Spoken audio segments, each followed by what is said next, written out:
So I think for today's interview, I'm going to do the majority of the interview in English, just because the majority of our guests are English, right? So I would like to introduce our guests to you. We have in studio with us Dr. Taban. He's a pulmonologist. Welcome to you, sir. Thank you so much. Thank you for being here. Then also Vilna Stander. She's a social worker at a high school in Pretoria. Hello, Vilna. Hello. And also on the line with us, Kurt Yeo, and he's from a group called Vaping Saved My Life. How's it, Kurt? Good afternoon, and good afternoon to the guests. Fantastic. All right, so let's jump straight into this, and I think Vilna, we'll start with you. How often do you see kids at school vaping? That's the question. Weet jy, ons by die skool waar ek kinders help, is daar baie kinders wat vape.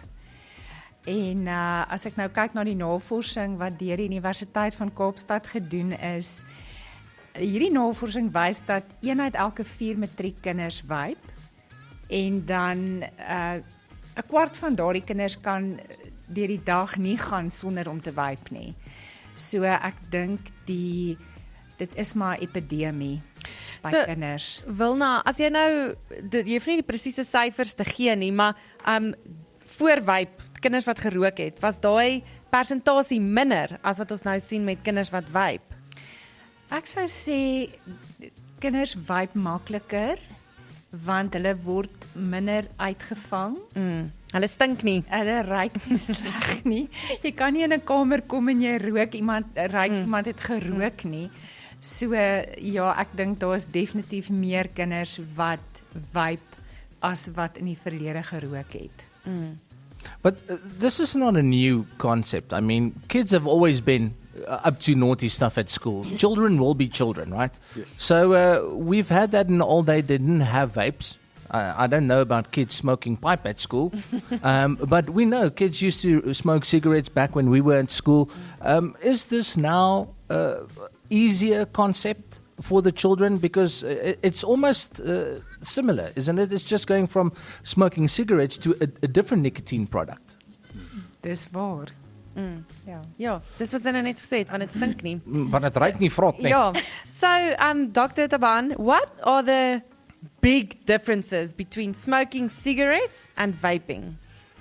Look, I think that there's a lot of big difference. The mistake that majority of publics do out there, they compare the conventional cigarette to e-cigarettes, or what we call vaping. The problem that with the cigarette, of course, you need to light it up, it burns and release a lot of toxins, including your nicotine, with a lot of extensive side effects that is well known. And of course, with the e-cigarette or vaping now, the problem that, yes, now you're not burning the cigarette anymore, but what you do, you're heating it. And previous studies, of course, which is done, it's really a short studies, like for the last 2, 3, 4 years. They're not a very kind of long studies. Yes. Of course, they're saying that the e-cigarette is safer. Yes, of course, if you compare it to conventional cigarette, it's safer. But the question, what about the risk? Is there a risk? The answer is yes. But we still don't have really what are those risks. But what I know that for the last few couple of years, like especially 2019, we have few children in America were admitted to the hospital with what we call acute lung injury, or what we call the e-cigarette associated lung injuries. And those children were sick, and they require need to be on the life support and require a lot of high dose steroid, because of course the liquid inside there, the liquid and the flavoring inside the cartridge of the e-cigarette. So is it safer than that normal cigarette? The answer is yes. Is it risk-free? No. It's a very lot of risk. What about to the children? Is it advisable? The answer is no. Kurt, I think you can weigh in on this part of the conversation as somebody in the vaping industry and, being part of the organization, Vaping Saved My Life. This incident from 2019 with the American teenagers and those cartridges, can you maybe tell us exactly, I know you're not a medical professional, but as somebody in the vaping community, what exactly was the situation there? Well, thank you, Jacques. Just a correction. I'm not in the vape industry. I'm a consumer activist. I used to be in the vape industry. And yes, I'm not a doctor, but I am a very keen follower of vaping and the topic of vaping around the world. The issue with the 2019 scenario was actually got nothing to do with nicotine vapes. It in fact had to do with black market illicit THC vapes that were sold by drug dealers and bootleggers. And what they had done is they introduced a vitamin E acetate to these liquids, which was a thickening agent. And that's in order to create a bigger yield because the products were expensive. So they cut it with this vitamin E acetate. Vitamin E acetate is a lipid, and the lipid, when inhaled, causes severe lung damage. The very interesting thing about this is that vaping has been around for almost 20 years. Nicotine vaping has been around for almost 20 years. And this particular event only happened in North America. The majority of the cases happened in the United States, and it happened between July 2019 and the last recorded case was in February 2020. And that never ever occurred in any other part of the world. So we never saw cases in the UK, Europe, South Africa, in the Far East, Australia, New Zealand, any other country. We only saw it in the United States. So it was a bootlegged illicit product sold in THC vapes. Because nicotine vaping is water soluble, you cannot mix a lipid, or in this case vitamin E acetate, with these liquids because obviously they're two different things. It's oil and water. So we haven't seen a case since then. In terms of the safety of these products, as I said, these products have been around for almost 2 decades now, and there's been extensive testing on these products, and it's indicated that when compared to combustible tobacco or combustible smoke, these products can be 95% less harmful. They're not 100% harmless. I have to 100% agree with that. But when we look at the Royal College of Physicians, and they've come about time and time again saying that these products offer only a 5% risk when compared to cigarettes. Thank you, Kurt. We have to just quickly go into the traffic. We'll be back.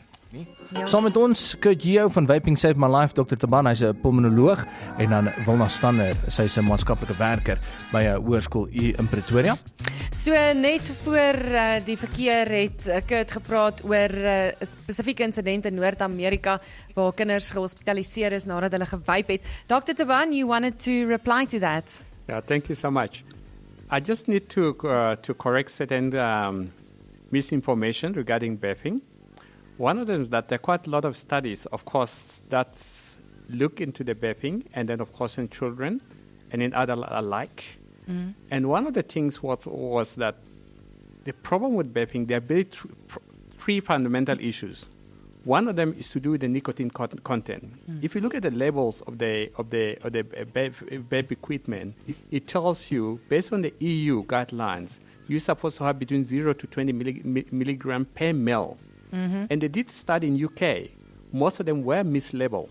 Instead of having between 0 to 20%, some having up to 57%. Okay, because there's no proper control. Mm. And the second thing, of course, where mostly the children go for is flavoring. Mm. Yes, there's still a lot of companies that putting a lot of different flavors. Some even have to, the marijuana can be put in. People using for different purposes. Mm. And of course, the third thing, of course, become the liquid that they use. Mm. Okay, we all know that the liquid that was used, even though it was approved for FDA, but most study done on the in vitro study showing that actually does release a lot of toxins. So it's not true that it's 90% safe. No, it have a lot of other risks. Yes, is it safer than cigarette? The answer is yes. But is it safer for the children? The answer is no, because most of the time that the control is a problem. Now, if you're in a country like South Africa, most of our e-cigarettes are coming from across the world. Most of them from Asia, China, and all those. And we know very well, things in China, the control is not good. So you actually don't know what you're buying, what are these children that get exposed to. That's the reality. So it's not about 95% as we're saying. No, there's more to it than what we know. I think that's a very good place to start this conversation as well. You're bringing in regulations. Kurt, regulations in South Africa when it comes to imports of vaping products, juices and stuff, we know and we've seen from being in stores that most of these juices have very vibrant colors. There's different flavors, very enticing to young children because it seems amazing and it smells amazing. But unicorn sparkles and everything. Candy floss pink and But in terms of the regulation of nicotine products and making sure that the products being sold in South Africa are safe, what has been put in place? Well, I think before I start with that, I have to 100% agree in terms of protecting the youth. I'm a father. I was a father before I became a father before I became an activist in this field. So I 100% agree that there needs to be a lot done in terms of protecting the youth from all risky behaviors, especially tobacco and vaping. I mean, currently, as we speak, according to the Global Adult Tobacco Survey that was conducted in South Africa in 2021, we're now sitting with 23.9% of the age between 15 and 24 that use tobacco, cigarettes, and only 3.1% were using e-cigarettes. Now, in terms of a lot of these things, you were talking about flavors and packaging and coloring. I'm the first one to say that I get really, really upset when I see packaging that contains cartoon characters or tries to replicate a known brand, is not clearly identified as what the product is or what level of nicotine is inside there. I'm the first one to have an absolute words to say about that. And I have to agree that those need to be in place and removed from the market. There has to be a standard that these products have packaging and information that is accurate and adult focused, definitely not kids focused. Some of these flavors, when they say unicorn flakes and so forth and so on, that's just a fancy name for something like a raspberry flavor. So I think it needs to basically state what that flavor is. So if it's a raspberry or something like that, I might be wrong. I don't know all the flavors in the world. But if it's a raspberry flavor, it needs to indicate that it's a raspberry flavor. You shouldn't be adding adjectives and cartoon names and so forth to these flavors. Say what it is, and so be it. In terms of the regulations, unfortunately, the regulations, in my view, are rather draconian, and it lumps the products into the same category as cigarettes. And whether that's 95% or whether it's 90% or 85%, there is a very different risk profile. And these products should be seen as a part of the solution and not part of the problem. A lot of these products, like the doc has correctly stated with the incident that happened in the UK, those products are illicit products that didn't go through the regulatory testing that is needed in the UK. The UK has a very strong regulatory testing protocol, and it falls part of the TPD in Europe. Those are illegal products. And the illegal products will find their way in. And unfortunately, when regulations are tight and very restrictive without enforcement, the black market takes over. This is a very clear indication of what we've seen in the cigarette market, where anywhere between 54% to 70% is an illicit cigarette. And we see these situations occur over and over around the world where there's very, very restrictive measures placed on a product and very little enforcement, and therefore the black market takes over. And I'm afraid when the regulations like what we've seen with the proposed tobacco bill kicks in, and we don't have the enforcement powers to manage it, we're going to see a massive illicit problem of these products in South Africa. Doctor, you mentioned that not a lot of research have been done on the side effects of vaping. But, I mean, over the past few years where vaping has risen, the use of it has risen a lot. When you look at the side effects, the medical symptoms in vapors and in smokers, what is there a difference? I think, yes, there's quite a lot of difference. I mean, in vaping, which is currently quite a few articles are coming up, of course, we classified the side effect into two. You got the short term and then the long term. The short term, obviously, children that start smoking immediately, they tend to have present with a lot with cough, irritable airway, shortness of breath, and sometimes they're nauseous, they want to vomit, and also they have increased risk of infections. Those are the short term. And then, of course, the long term, of course, for the children that they could develop anything from the lung injuries to endothelial dysfunction, means the lining of blood vessels get damaged, and also the same thing that the blood vessels become very stiff.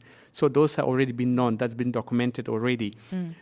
But again, if you compare to those side effects compared to cigarette, of course, it's less than compared to cigarette. That's the truth. But yeah, so there's really side effects that are there. But again, it's like cigarette. Everybody who smoke, out of 10, 1 or 2 will have it. 8 will not have it. So e-cigarette more or less the same.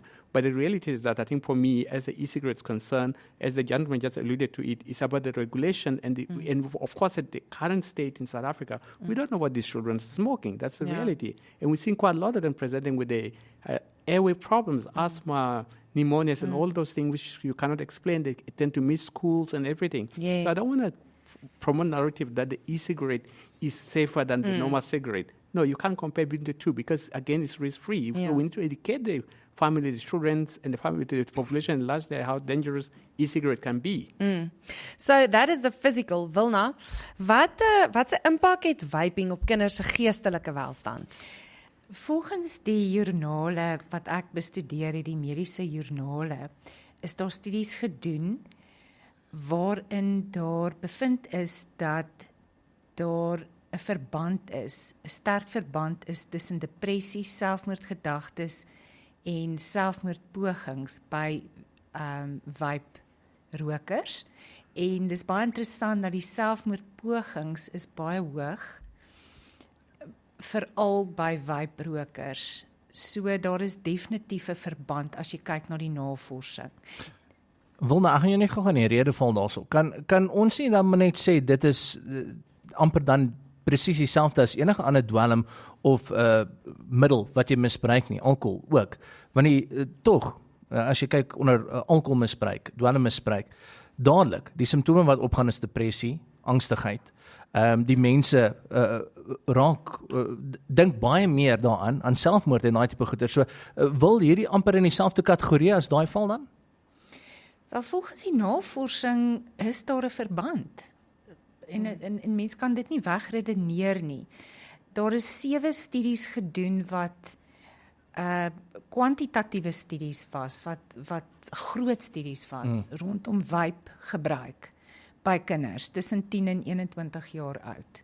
En hierdie studies wys die verband tussen vaping, depressie, selfmoordgedagtes en selfmoordneigings.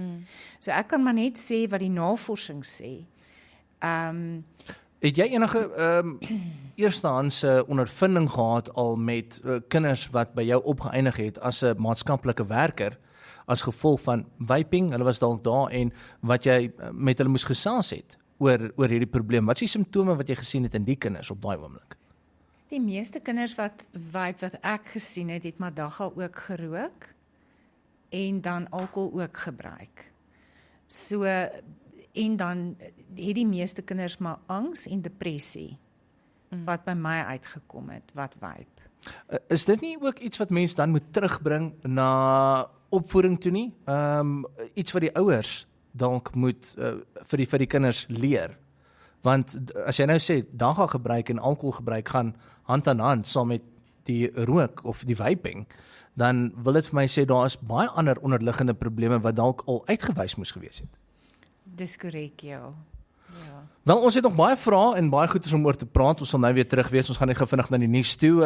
Ons het 'n paneel, Kurt Geo, Vaping Saved My Life, Dr. Taban, hy's 'n pulmonoloog en Wilna Stander, sosiale maatskaplike werker wat saam met ons kuier vandag op hierdie paneelgesprek met When Love Takes Over. Dis Groot FM 90.5. Ons paneelgesprek vandag oor vaping, veral onder die jeug. Kurt Geo van Vaping Saved My Life, Dr. Taban, hy's 'n pulmonoloog en Wilna Stander, maatskaplike werker wat saam met ons kuier vandag. Doctor, I want to ask the question to you. We've spoken about risk factors for any respiratory disease, but is there specifically underneath in children a group of children that might be more prone to respiratory disease because of vaping? The answer is yes, but of course we don't really have a study to back up with children specifically, but I know for the fact that if you're having underlying hyperreactive airways, those with asthma, those with possible underlying cystic fibrosis or chronic airway problems from allergies, of course, their presentation, the symptom might actually worsen, and they will have more frequent exacerbation of asthma and bronchiectasis, whatever condition that they have chronically. Those are people that are predisposed for that. But also those with underlying heart problems also, whether diagnosed or undiagnosed, also again, they might also have problems. And that's where the bigger issue is. But the reality is that I think, again, the studies are not really so out there, and most of these people some can tolerate, some won't. And also, of course, we're talking about an epidemic. We still haven't passed the COVID-19 era. And people do get COVID-19, of course. And if you're vaping, the risk of you actually having severe respiratory symptoms are also there.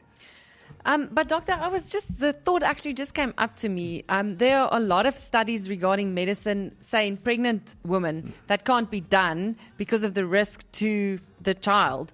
But would it be the same with children? I mean, you can't really do a study on vaping with children. No. Will that ever happen? No, that will never happen. That's where the biggest problem is. That's why the data that they're talking about will never be done in children. Because if you're less than 18 years old, you cannot give consent actually to do it. Yes. And, who are you going to tell? Are you going to tell your parents that, listen, I'm going to go do this study on me, I'm going to start vaping, then they're going to study me? No parent's going to allow that. Exactly. So I think that it's safe to say that we should limit vaping more for adults who want to quit smoking for a certain duration of time based on the EU guidelines for a year or so, but not for children. I think we really need to educate them and also the danger and the risk of actually having that, because it's their life. Their life just beginning. Exactly. And the worst is if they end up in the hospital or have respiratory issue throughout their life, and also their sports. What happened to their sports? Yes. Children need to compete sport. What will happen?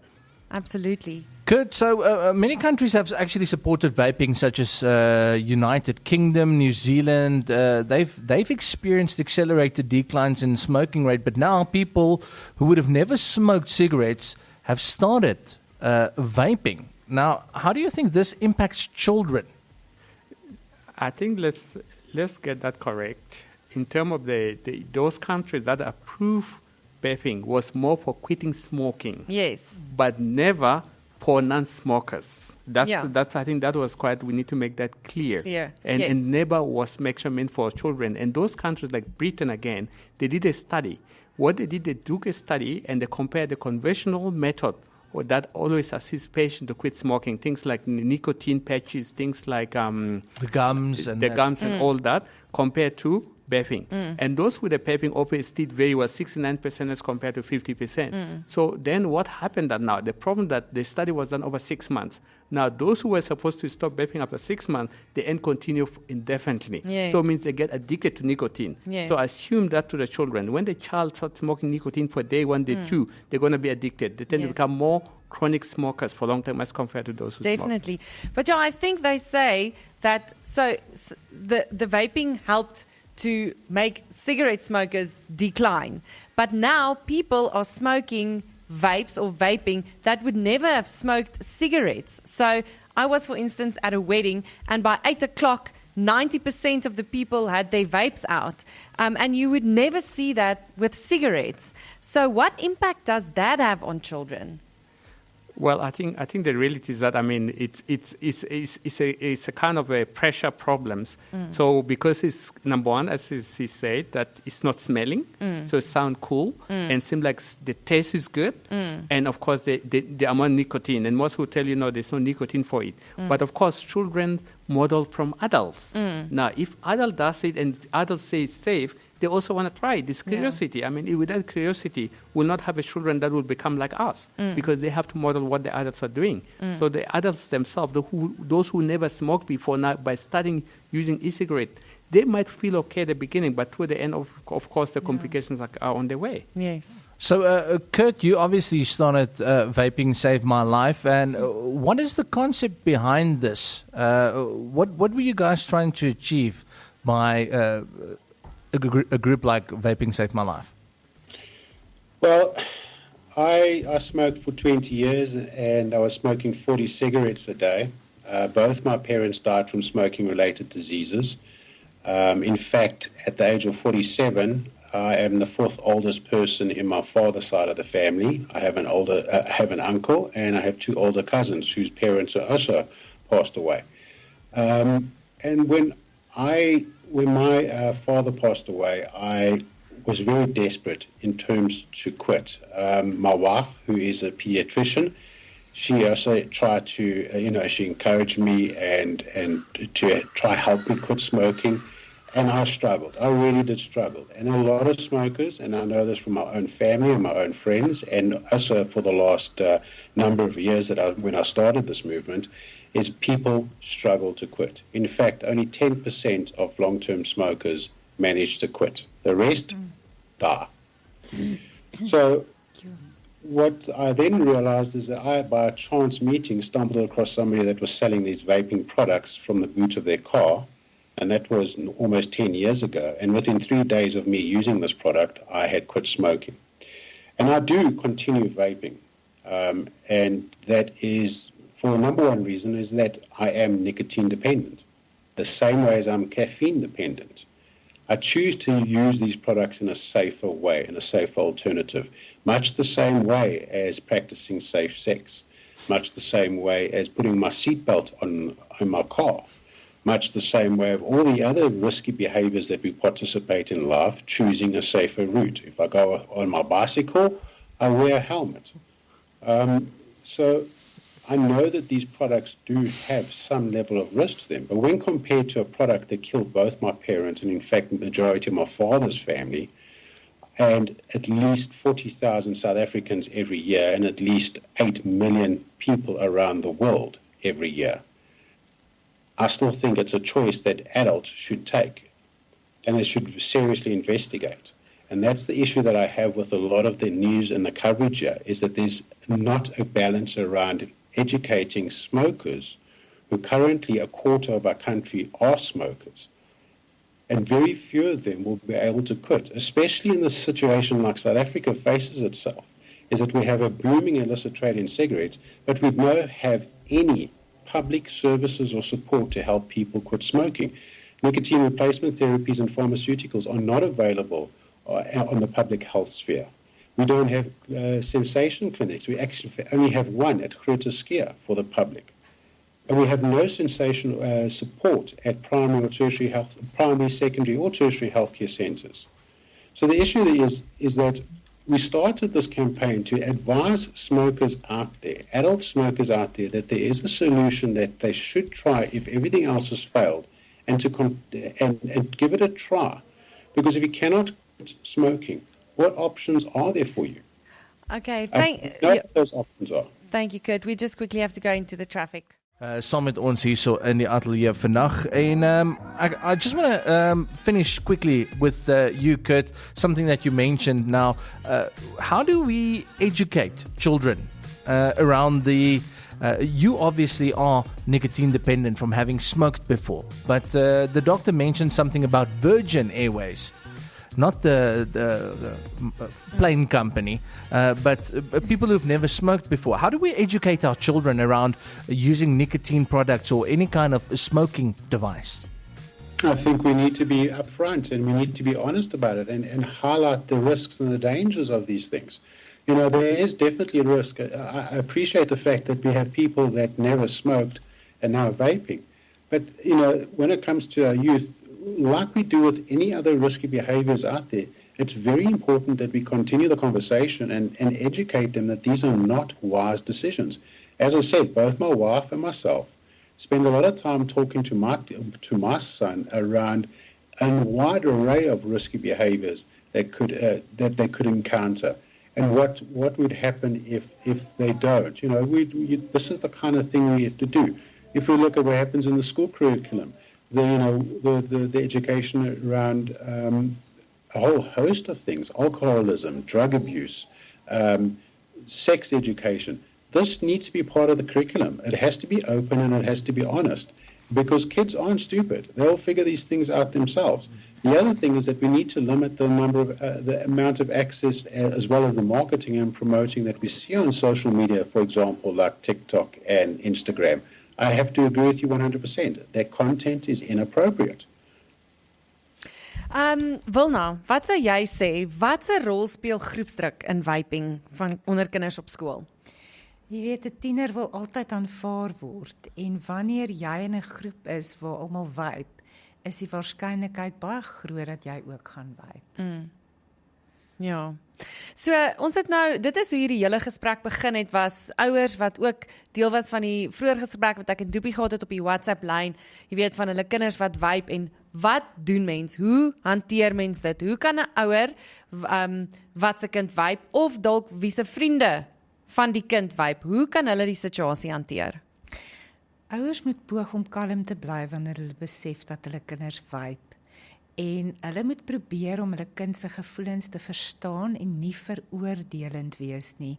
Want die oomblik as jy begin kritiseer en preek, dan slaan die kind se ore toe. So dis goed as die ouer kan begin vra. Die ouer moet probeer verstaan hoekom het die kind begin vape het. Hulle moet oop vra. Hulle moet by die dieper probleem uitkom. Hulle moet byvoorbeeld by die kind hoor, maar hoe lyk jou verhoudings met jou vriende? Wat se stres is daar by jou skool? Hoe lyk jou skoolpunte? Is daar vakke wat jy miskien mee sukkel? Word jy miskien geboelie? En dan natuurlik die vriendekring waar mee die kind sosialiseer is ook verskriklik belangrik.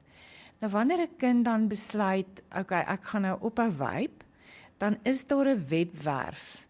Die webwerf se naam is mylifemyquit.com en ek gaan net weer vir die luisteraars dit herhaal, mylifemyquit.com. En in hierdie webwerf kan die kind registreer, dis anoniem, dis gratis. En die beraders daar is nie veroordelend en hulle help hierdie kinders om vaping gebruik te verminder en dan dit suksesvol te stop. So dis 'n baie ondersteunende webwerf wat kinders ondersteun en help en ouers ook by kan inskakel. So dit help nie ouers gaan nou uit en doen wat hulle gedoen het in die ou dae as hulle hoor jy rook.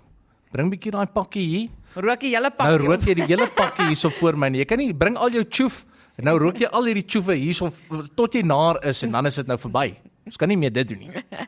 Nee, maar ek dink dit is wat jy sê is soos wat Doopie vroeër, daar is 'n dieper probleem en vaping is maar 'n simptoom van die probleem. Dr. Tabani, is there anything that you want to leave our listeners with? I think what I would probably say today that is with the children. As I say, curiosity is a big problem. They're always going to want to test what it is. And perhaps I think we need just to improve the regulation in the country. And of course, those who are nicotine free, they will not be that harmful because though there's a risk, but I think over 6 months to a year is better, okay, for those children. And perhaps what we could do is to ban those with nicotine because we all know that it's addictive. That the children must have to, at least by age of 18, to make those decisions about smoking nicotine. Because, we will, no society will ever say, give the child heroin. They would say, oh, no for that. Yes. Even early sex, all those, they're part of constitution. So nicotine should be that part of that. But, of course, flavoring and just a nicotine-free cigarette, if the regulations are right, that there's no nicotine on it and it's safer, I would say that, you have to give the children something because whether you like it or not, they will do it behind the Give the kids something. I like that. Wilna, ietsie laaste statement van jou af, wat jy die luisteraars mee wil los? Ek sou sê dat op die huidige stadium is daar baie meer kinders wat vape as wat ons dink daar is. So gaan kyk in jou kinders se tas, skooltas.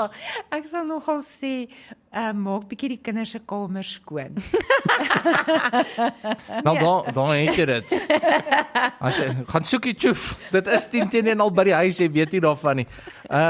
Then Kurt, vaping saved my life. Last statement from you, bud.